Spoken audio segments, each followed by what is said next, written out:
Good morning, dear students and friends. I'm welcoming you all to the Prithviraj English Academy. So, our course for Social Studies series is started for academic year of 2025 and 26. So, for Karnataka State Boards, SST part number 1, 10th standard. In this video, I am going to explain, we are going to learn about the chapter number first, in a part number first, the advent of Europeans to India. So I hope your vacation is going on very well.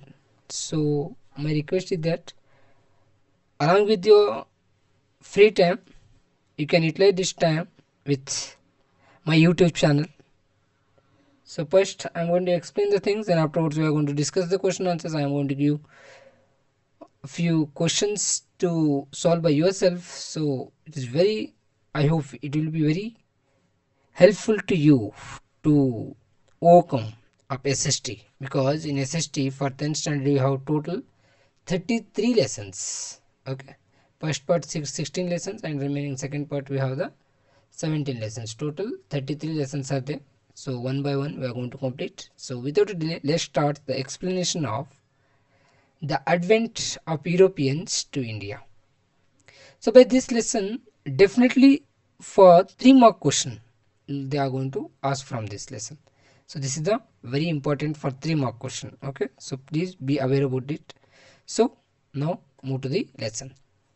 So before we are going to start the lesson, we will come to know what we are going to learn from this lesson. So first is the trade and commerce relationship India had with the Europeans. So we are going to come to know how we have the trade and commerce relation with the Europeans. Then second point we are going to study about the arrival of Europeans to India for trade. Then third is Carnatic Wars we are going to come to know. Then next is Battle of Plassey, Battle of Buxar and dual government system also we are going to come to know. Then the British policy of aggressions also we are going to come to know by this lesson. So without a delay, let's start by the introduction of this lesson. Introduction. So here we can call it as an introduction. Yeah, they are going to call it as how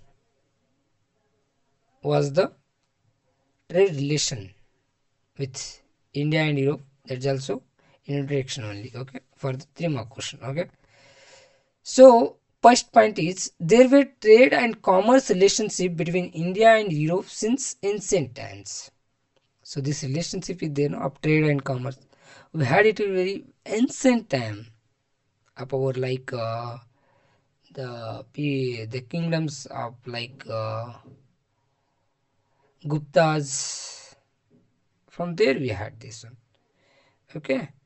Then over there, the great demand for the Indian spices like pepper, cardamom, ginger, and many other spices in Europe, they are very famous. Okay, the trade relations continued between India and Europe and other Asian countries even during the Middle Ages also. Not only the ancient time, it is going to continue till the Middle Ages also. Okay, the Arab merchants carried Asian goods into Constantinople. So Constantinople is a place. Today we are going to call it as Istanbul. Here it is located, Istanbul. Okay, so who will going to carry the goods from here? And this Istanbul, once upon a time we are going to call it as a Constantinople. Nowadays we are going to call it as a Istanbul. And during the ancient and Middle Ages, it was under control of the Roman Empire. And you know that Roman Empire belongs to the Italy. Okay, so it is very famous empire. So it was under control of there. Okay, that time who will going to carry the goods? The Arab merchants. Arab means these are the countries. Here we have. So from here India it is here. Okay, we have here Ahmedabad, means Gujarat, and from Gujarat to then Pakistan. Nowadays nowadays it is Pakistan. Before it was not there. Okay, from the here to then Sindh, then it will go to the Iran, then it will go to the Iraq, then it will move to the Turkey,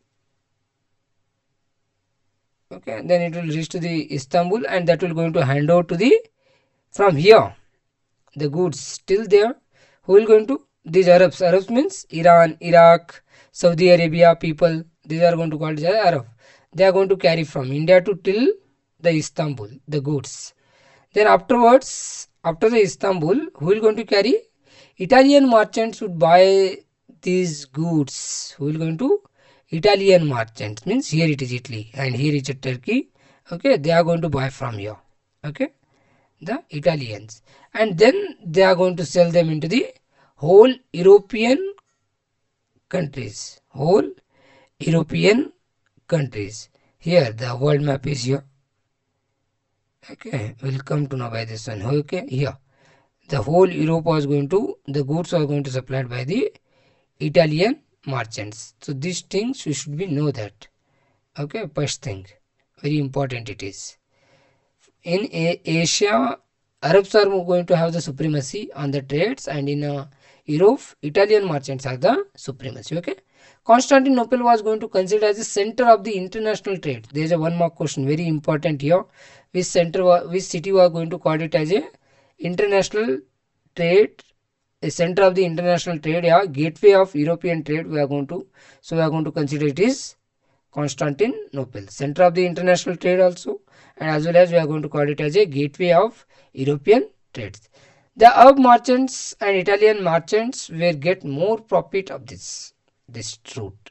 Which route? Here, from India to till. Okay, this is the only one route. It is by the, from here the goods are going to supply from here to then they are going to reach to the Turkey, then Istanbul, then from Istanbul to it will reach to the Italy. Okay, so it was going on till the 1453, but in the time of 1453, next point is what? The fall of the Constantinople. Yeah, the capture of the Constantinople by the Ottoman Turks.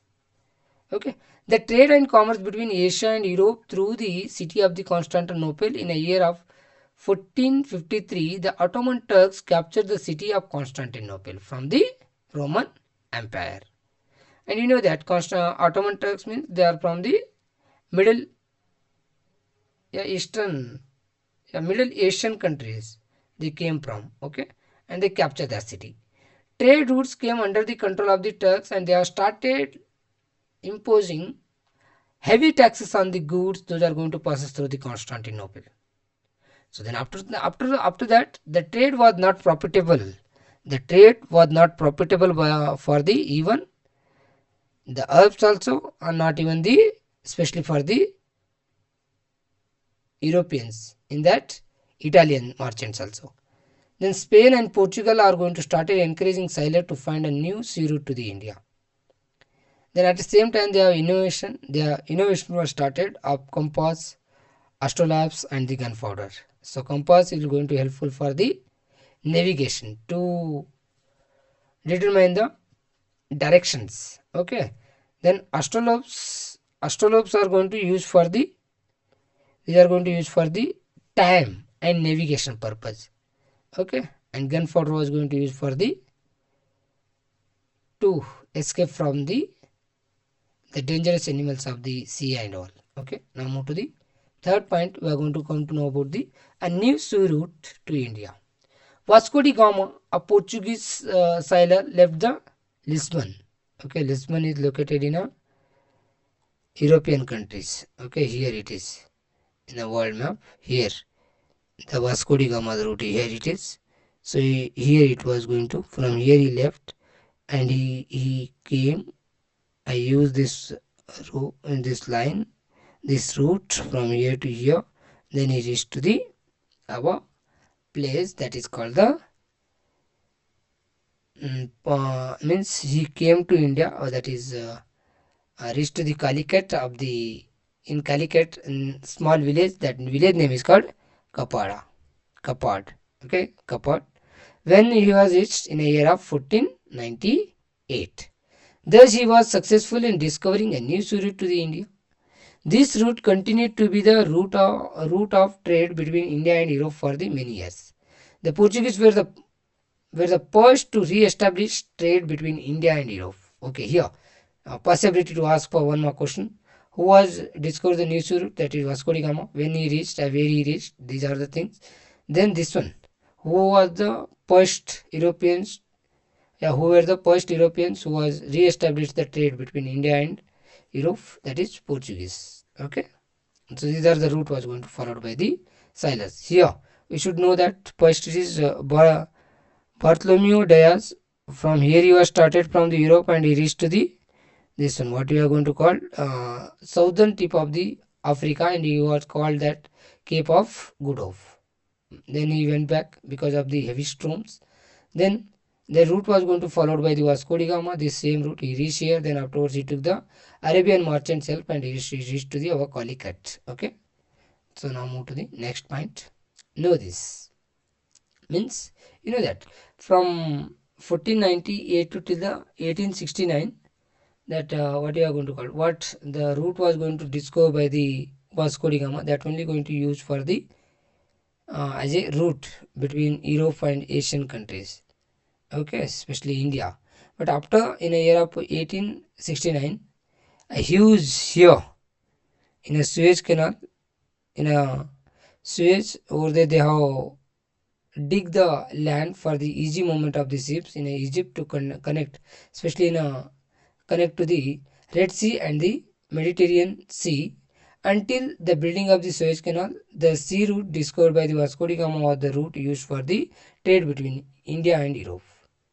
But now the ships had to round the Cape of Good Hope, the southern tip of the Africa, till there, till the 1869. But after now, it is reduced the distance. From here, it was going to come. Then afterwards, it was going to cut here. Then it was easy from here. But before it is, they are going to come from here to there. Then afterwards, they come like that. But here it is reduced the distance. Easily they can come. Okay. Now move to the next. European trade companies, they came to India. Those are first one is Portuguese, then second one is Dutch, French and English. So you can remember like that. PDF of British. PDF of British. P means P stand for the Portuguese, D stand for the Dutch, F stand for the French and English stand for the English of Britain, stand for the English. Okay, now come to the first one, Portuguese. The Portuguese were the first to arrive in India and for trade, and were the also last to leave the India by the sea route. After Vasco da Gama, Francisco de Almeida arrived in India as the Viceroy of Portuguese. He implemented blue water policy. So this question was asked in a preparative examination of 2024 and 25. So please pay attention on this one. What is the meaning of blue water policy? Means what? In order to establish the supremacy over the sea instead of the supremacy over the land. This is called means he wants to have the supremacy over the oceans, not on the lands. This is the policy of the Almeida. So contradictory of this one. The next Governor General came to India from the Portuguese. His name is called Alfonso de Albuquerque. He came to the India as we are going to consider him the real founder of the Portuguese Empire in India, because he was a contradictory to the Almeida. So he was started attacking on the sultans of the Bijapur in the year of 1510 and won the Goa and made the Goa as the administrative center of the Portuguese. And then the Portuguese had the absolute monopoly. Monopoly means they had the only one person over there who had the power, who had the control over the trade in India for almost a century, means 100 years they had. Okay, then next come to the Dutch. The Dutch belongs to the Holland or Netherlands, and they came to India for what? They have established their own company. That is company name is called Dutch East Indian Company in a year of 1602, and they enter into India, Java and Sumatra and Indonesia. Sumatra and the Indonesia, Sumatra and Indonesia. These are the, along with India, they are entered into these three countries. In India, they established factories at Surat, Bhuj, Kambai, Cochin, Nagpattinam, Machilipattinam and Chinsu. These are the places. Okay. So they got here the Dutch was going to oppose very strongly by the Martanda Varma of the Wayanad kingdom. He was the king. He was a very very famous king of the Wayanadu of the Kerala. He stood against the foreigners who were greedy of the paper. He protected his kingdom from the surrounding rulers and as well as from the foreigners also. He has the army of 50,000 soldiers and occupied the paper growing areas. And Dutch have attacked on him with the help of the provinces of the Canadians on the this is the Travancore was the means capital of the Raja Martanda Varma, but Raja Martanda Varma defeated them and captured the place, that is Nedu Mangada. Nedu Mangada was going to capture by the him, and along with that he was going to capture the places like Kotarkar. These are the trading centers he was going to capture by the Martanda Varma. Most of the time this question was asked for what are the contributions, what are the achievements of the Martanda Varma. They are going to ask for the 3 mark question. He wrote a strong letter to the Dutch that he would never give up the trade rights of paper to any foreigners. Finally, in a battle of that battle name is called Kolachal battle, Travancore army had an upper hand.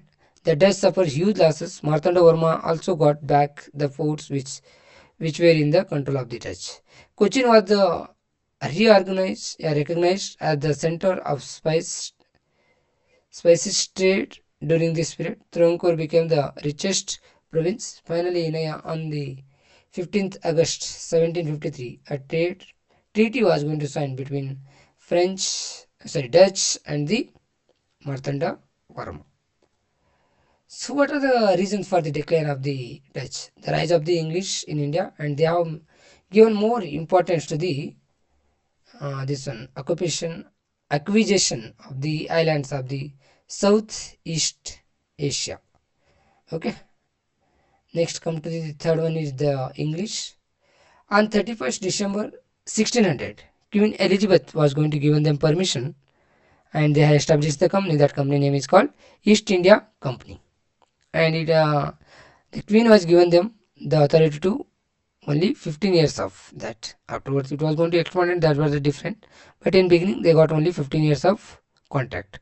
Then they started as a formally, we are going to call it as a officially they have started the business, their trade in 1613. The Mughal Empire was there, and that time was Jahangir, and he was given the permission to the English to establish their first warehouse, a factory at the Surat. Then in a year of 1617, Thomas Roe came to the Jahangir's court as an ambassador of the James I. He was the king after the Queen Elizabeth. After her, the James I came into the throne, and Thomas Roe was the ambassador of him. He came to the Jahangir's court, and he got a permission to establish the factories wherever the Mughals empire. There are the places under control of the Mughal empire. He got the permission to establish the factories, and they have started the establishing factories at Agra, Ahmedabad, Bhuj. In a year of 1639, the English got a place, that is Madras, from the king of the Chandragiri, and established a port name is called St. George Port. It is very important, you have to remember. At Madras they have built the St. George Port. It is very important, please pay attention on it. After some time, Charles II, the Prince of the England, has given Bombay to the East India Company, an annual rent. Every year they have to pay 10 pounds to the Charles II, and it was given in the year of 1668. In 1619, the English purchased, means the English East India Company was going to purchase 3 villages. Those are